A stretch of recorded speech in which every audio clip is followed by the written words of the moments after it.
اب نوٹ کر لیجئے، یہ کتابیں اگر آپ پڑھنا چاہیں تو کتاب الملاحم میں پڑھیے۔ بدترین عذاب عربوں پر آیا کھڑا ہے، سروں پر تنا ہوا ہے، بدترین۔ ایسی جنگ ہونی ہے الملحمۃ العظمیٰ، جس کو کہ میں بھی آپ کو گواہی پیش کر دوں گا، جسے کہا گیا ہے دی لاسٹ کروسیڈ۔ بش نے بھی کروسیڈ کا لفظ بول دیا تھا، پھر واپس لیا اس نے۔ نکل جاتی ہے جس کے منہ سے سچی بات مستی میں، فقیہ مصلحت بھی سے اور رندے بادہ خار اچھا، کروسیڈ کہہ کر پھر واپس لیا۔ یہ کروسیڈ،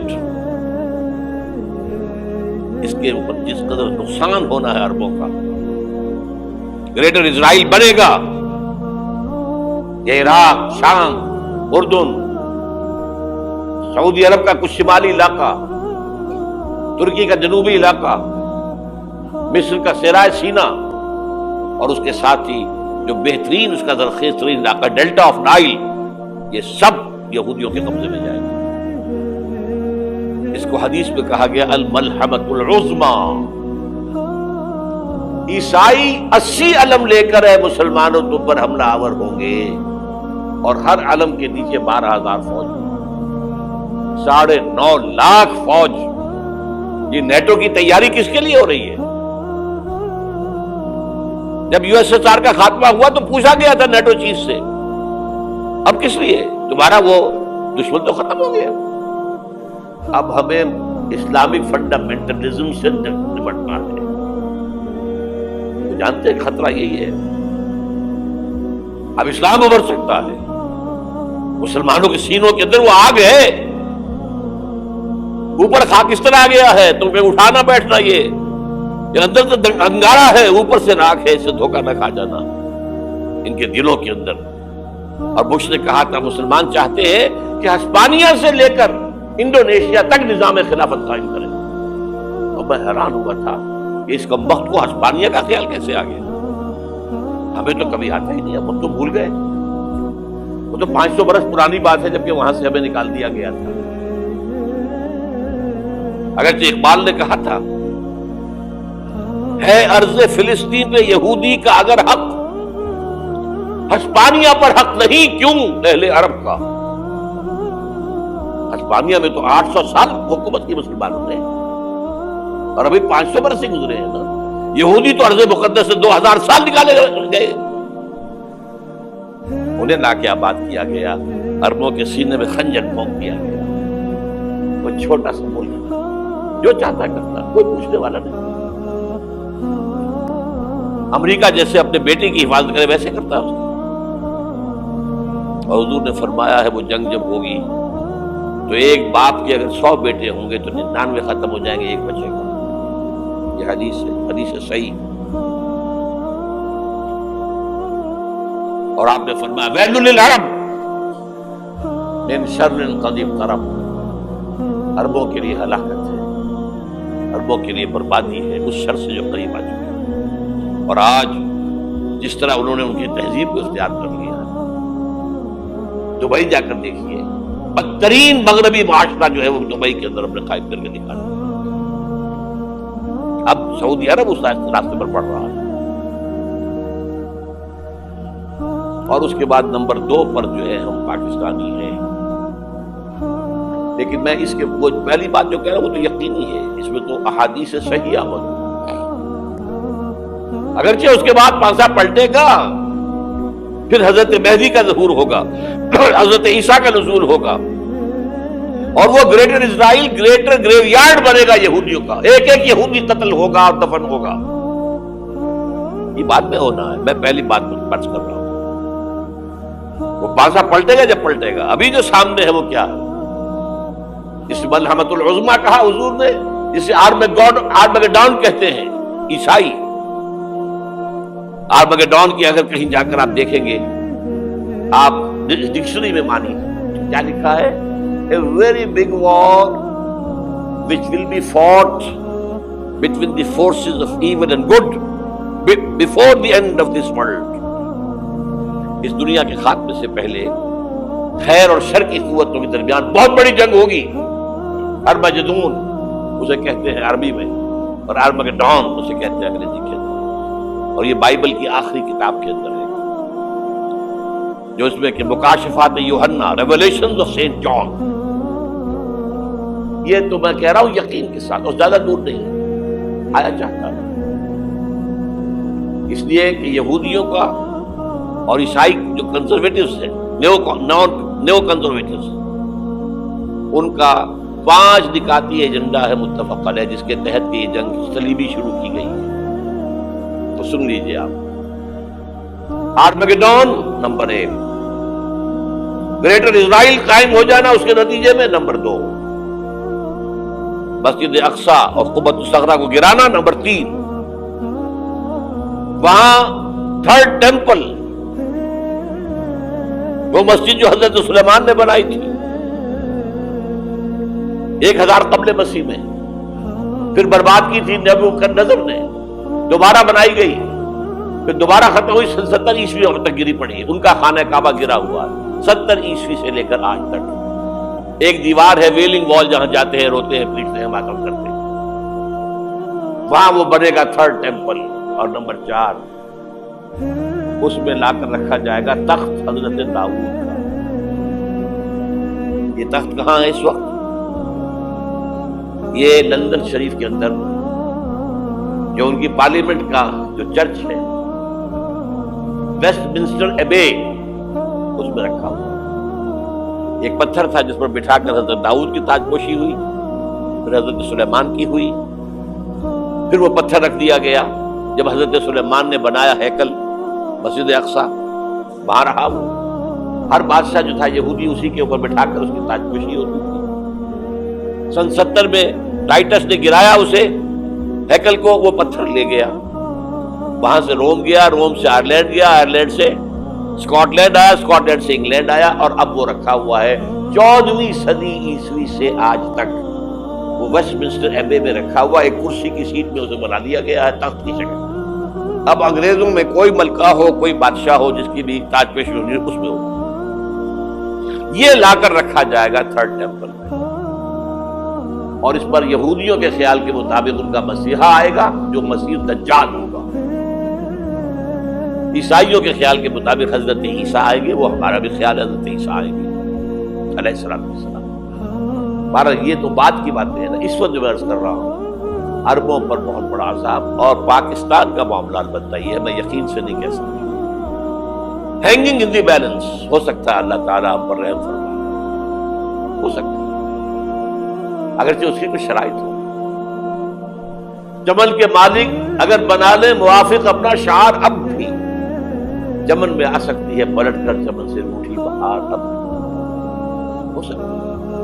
اور یہ بھی ہو سکتا ہے کہ اللہ تعالیٰ نے معجزانہ طور پر ہمیں ملک دیا، ہم نے اللہ سے بدعہدی کی، وعدہ خلافی کی، غداری کی، لہذا سزا دی جائے اور ہم سے یہ ملک چھین لیا جائے. It's just possible.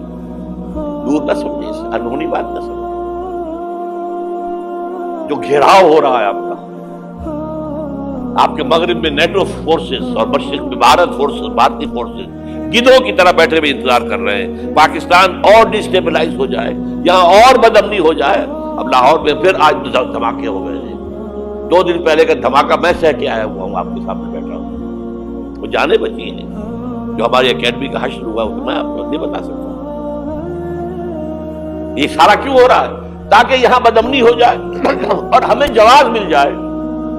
مغرب سے نیٹو فورسز داخل ہو جائیں، مشرق سے بھارتی فورسز آ جائیں، اور ہمارے ایٹمی دانت توڑ کر اور پھر ہمیں بھارت کے سامنے ڈال دیا جائے. نو ڈو ایز یو لائک. یہ ان کا نقشہ ہے. ہوگا کیا وہ اللہ جانتا ہے. ہوگا وہ جو اللہ چاہے. لیکن اللہ کا چاہنا جو ہے وہ کس پر منحصر ہے؟ یہاں انقلاب برپا کرو، یہاں اسلام لاؤ. اگر دھندوں میں لگے رہو گے تو وہ خود بخود نہیں آ جائے گا انقلاب. صحابہ نے جانیں دی تھی، کتنی تکلیفیں اٹھائی تھی. 12 برس تک مکی دور کے اندر با نشہ درویشی در ساد و دمادم زن، جو پختہ شبی خدرہ پر سلطنت جم سن. جو ہمیں طائف یاد ہے، جو حضرت عائشہ فرماتی ہے کہ میں نے پوچھا تھا حضور سے کہ یوم احد سے زیادہ سختی بھی آپ پر کبھی آئی؟ یوم احد پر کیا ہوا تھا؟ تلوار کا وار پڑا تھا آپ کے چہرہ مبارک، یہ جو رخسار کی ہڈی ہے اس کے اندر وار گیا ہے، اوپر خود کی 2 کڑیاں تھیں وہ اس میں گھس گئی، 2 دندان مبارک شہید ہوئے۔ وہ خود کی کڑیاں ایک صحابی نے اپنے دانتوں سے پکڑ کر کھینچنے کی کوشش کی، دانت نکل گئے، وہ نہیں نکلی، کیا جتن کر کے نکالی گئی ہوگی تو خون کا فوارہ آیا، اتنا خون گیا ہے کہ آپ بے ہوش ہو گئے، گر گئے، اور مشہور یہ ہو گیا کہ آپ کا انتقال ہو گیا، شہادت ہو گئی۔ یہ سیرت کبھی پڑھی ہے؟ حضرت عائشہ کے ہوش کا تو یہی دور تھا نا، یوم طائف میں جو آپ کیا تھی، بچی تھی، مجھے کیا پتا کیا ہو رہا ہے حضور کے ساتھ۔ 3 دن تک حضور مکے کی گلیاں اور وہاں کے اوباش لوگ پتھراؤ کر گئے تھے اس امید میں کہ شاید وہاں کا کوئی سردار ایمان لے آئے، تو یہاں تو ابو طالب بھی فوت ہو گئے، یہی دنیاوی سہارا تھا، خاندانی سہارا تھا ابو طالب کے ذریعے، اور گھر میں ایک دلجوئی کرنے والی رفیقہ حیات تھی، وہ بھی، ان کا بھی انتقال ہو گیا۔ آپ نے کہا یہ عام الحزن ہے، اب تو سب کو طے ہو گیا قریش کو کہ اب جیسے قتل کر دو، اسی لیے آپ گئے طائف، شاید وہاں کا کوئی بڑا سردار مانے، ایمان لے آئے مجھ پر، تو میں اپنا مرکز ادھر شفٹ کر دوں۔ تینوں سے ملے ہیں، تینوں نے وہ جواب دیے ہیں، نکل جاؤ یہاں سے، میں تمہارے ساتھ بات بھی کرنے کو تیار نہیں۔ اچھا، تمہارے سوا کوئی نہیں ملا تھا اللہ کو نبی بنا کر بھیجنے کے لیے؟ دیکھو جاؤ، میں بات نہیں کرنا چاہتا، ہو سکتا ہے میں بے عزتی کر بیٹھوں، واقعی تم اللہ کے نبی ہو تو میں مارا جاؤں گا، جاؤ جاؤ جاؤ۔ یہ سلوک محبت کے ساتھ، اور پھر چھوکروں کو، اسٹریٹ ارچنز جنہیں آپ کہتے ہیں، اشارہ کیا تھا، خبر لو ان کی، پتھراؤ ہو رہا ہے، ساتھ کوئی ہے ہی نہیں، ایک آدمی سے، زید ابن حارثہ۔ اب سامنے سے پتھر آ رہے ہیں تو حضرت زید آگے آ جاتے ہیں، ڈھال بنتے ہیں، مجھے لگے پتھر حضور کو لگے، اب پیچھے سے آ رہے ہیں، چاروں طرف سے تو ڈھال نہیں بن سکتا، جسم لہو لہا، خون جا کر جوتیوں میں جم گیا ہے، جوتی اتر نہیں تھی۔ پھر وہاں سے واپسی پر دعا مانگی، اللہم الیک اشکو ضعف قوتی وقلت حیلتی وہوانی علی الناس، اے اللہ تیری جناب میں فریاد لے کر آیا ہوں اپنے قوت کی کمی کا، اپنے وسائل کی کمی، اور جو ذلت و خواری ہو رہی ہے لوگوں کے سامنے، الا ملتقنی، مجھے کس کے حوالے کر دیا، الا بعیدی یتجہمنی، یہ میرے اوپر ہجوم کر کے آ جائے، حملہ کرے، اور عدو من لگتا امرے، یہ دشمن کے حوالے میرا معاملہ کیا جو چاہے کرتے ہو۔ لیکن پھر ابدیت غالب آتی ہے، ان لم یکن علی غضبک فلا ابالی، اللہ اگر تو ناراض نہیں ہے تو مجھے کوئی پرواہ نہیں، سر تقسیم خم ہے جو مزاج یاد کیا، مجھے اندیشہ یہ ہے کہ تو ناراض تو نہیں ہو۔ یہ تکلیفیں جھیلی ہے، سینکڑوں صحابہ نے جانوں کا نذرانہ پیش کیا، احزاب کی جنگ میں فاقوں پر فاقے ہو رہے تھے، اور ان فاقوں کی حالت میں خندق کھودنے کا حکم ملا ہے، لوگوں کی کمریں دوہری ہو رہی ہیں، پتھر باندھے ہیں اپنے پیٹوں سے، اپنے چادروں کے ساتھ کس کر کمر دوہری نہ ہو جائے، اور جب صحابہ کدالیں چلا رہے ہیں تو کیا کہہ رہے ہیں، نحن الذین بایعوا محمدا علی الجہاد ما بقینا ابدا، اللہم لا عیش الا عیش الاخرہ۔ صحابہ کہتے تھے ہم وہ لوگ ہیں جنہوں نے محمد سے بیعت کی ہے کہ جہاد کرتے رہیں گے جب تک جان میں جان نکل جائے تو بات، اور جان ہے، چاہے ابھی بھوک سے کمر دوڑی ہوئی جا رہی، جان تو ہے۔ اور ایک دفعہ کہتے تھے اللہم لا عیش الا عیش الاخرہ، اللہ عیش، زندگی تو آخرت کی زندگی ہے۔ اور حضور فرماتے تھے، حضور کے بیٹھے ہوئے نہیں تھے گاؤں تکیہ لگا کر، پتھر اٹھا اٹھا کر خندق میں سے لے جا کر باہر پھینک رہے تھے، جب صحابہ کہتے ہیں اللہم لا عیش الا عیش الآخرہ، حضور فرما رہے ہیں فاغفر للانصار والمہاجرہ، اے اللہ ان انصار اور مہاجرین کی مغفرت فرما دے۔ پھر حضور کی خدمت میں کچھ لوگ آئے، حضور اب یہ فاقہ ناقابل برداشت ہو گیا، دیکھیے ہم نے یہ پتھر باندھے ہوئے، حضور نے کرتا اٹھا کر دکھایا، وہاں 2 پتھر بندے ہوئے۔ یہ ہے سیرت النبی۔ آپ کس چیز کو سیرت النبی سمجھتے ہیں؟ بہرحال اس موضوع پر میری ایک کتاب ہے منہج انقلاب نبوی، کہ انقلاب کیسے آیا تھا۔ اگر دل میں ذرا بھی آرزو پیدا ہو گئی ہو کہ اللہ قبول کر لے مجھے بھی، مجھے قبول کر لے اس کام کے، تو وہ کتاب آپ کے لیے مست